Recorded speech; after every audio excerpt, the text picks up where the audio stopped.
Isak tangis mewarnai pemakaman aktor Gary Iskak di TPU Tanah Kusir, Jakarta Selatan. Gary Iskak meninggal dunia di usia 52 tahun setelah motor yang dikendarainya menabrak pohon di Bintaro, Jakarta Selatan.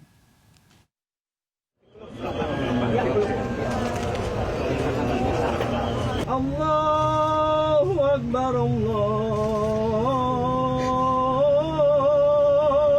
Akbar, Allahu Akbar.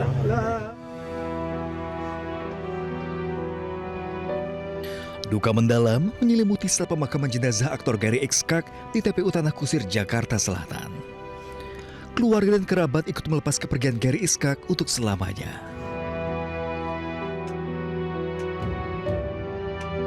Rizka Novisa, sang istri dan 4 anak Gary Iskak tak kuasa menahan tangis saat jenazah Gary dimasukkan ke liang lahat. Kepergian Gary yang begitu mendadak membuat keluarga terpukul. Aktor berusia 52 tahun ini menghabiskan nafas terakhirnya di Rumah Sakit Suyoto Bintaro usai sepeda motor dikendarainya menabrak pohon di Jalan Kesehatan Bintaro Sabtu dini hari. Saat kejadian, Gary tidak mengenakan helm. Sejumlah artis melayat ke rumah duka di Ciputat, Tangerang Selatan. Kepergian Gary meninggalkan duka mendalam. Semasa hidupnya, Gary dikenal sebagai sosok yang ramah dan taat agama. Emang orang baik.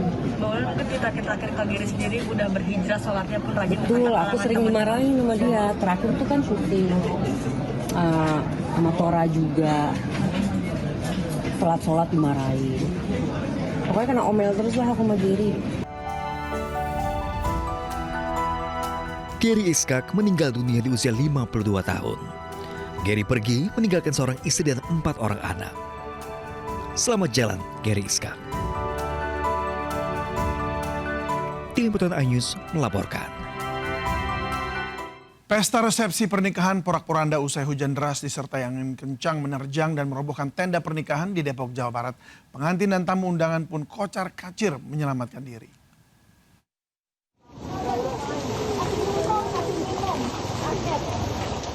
Pasangan pengantin ini hanya bisa menangis akibat tenda tempat resepsi pernikahan mereka roboh diterjang angin kencang di kawasan Depok 2 Tengah, Mekarja, Depok.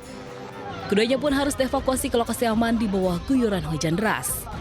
Meski dilaporkan tidak ada korban luka, namun acara resepsi ini terpaksa dihentikan. Sementara itu, sejumlah tamu undangan juga langsung menyelamatkan diri begitu melihat struktur tenda mulai goyah. Sementara di ruas Jalan Raya Pengapuran, banjir merendam hingga setinggi 70 cm. Bahkan sejumlah pemotor yang nekat menerobos berujung pada mati mesin. Menurut warga, banjir kerap terjadi saat dilanda hujan deras karena banyaknya pembangunan, namun saluran air atau drainase malah tertutup. Dari Depok, Jawa Barat, Iyung Rizky, iNews melaporkan. Di tengah duka bencana alam, sejumlah minimarket dan gudang Bulog di Tapanuli Tengah dan Sibolga dijarah massa. Pasca kejadian, salah satu warga yang ikut terlibat penjarahan mengaku terpaksa karena kelaparan dan menyampaikan minta maaf.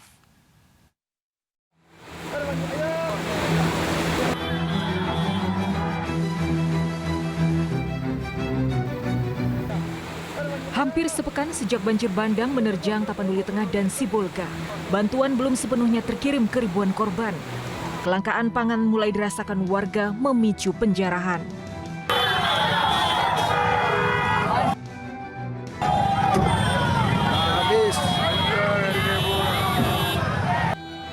Di sebuah minimarket di Tapanuli Tengah, warga memaksa masuk untuk mengambil mie instan, keperluan bayi dan lansia.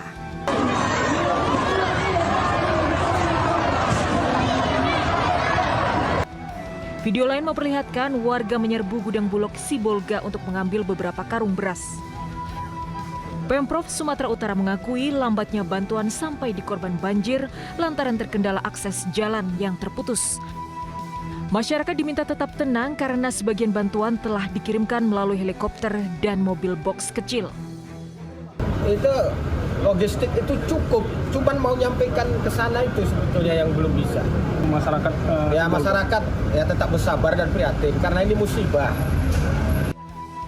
Sementara itu di Tapanuli Selatan, ribuan warga korban banjir harus menyeberangi sungai deras, berjalan kaki 10 km untuk mendapatkan bantuan beras dan telur.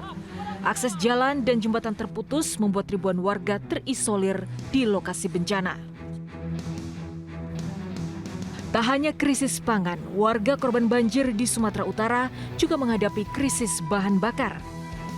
Di Mandailing, Natal, Sumatera Utara, ratusan pengendara antre hingga 5 km demi mendapat jatah BBM yang jumlahnya terbatas. Warga rela antre sejak subuh bahkan rela menginap di SPBU.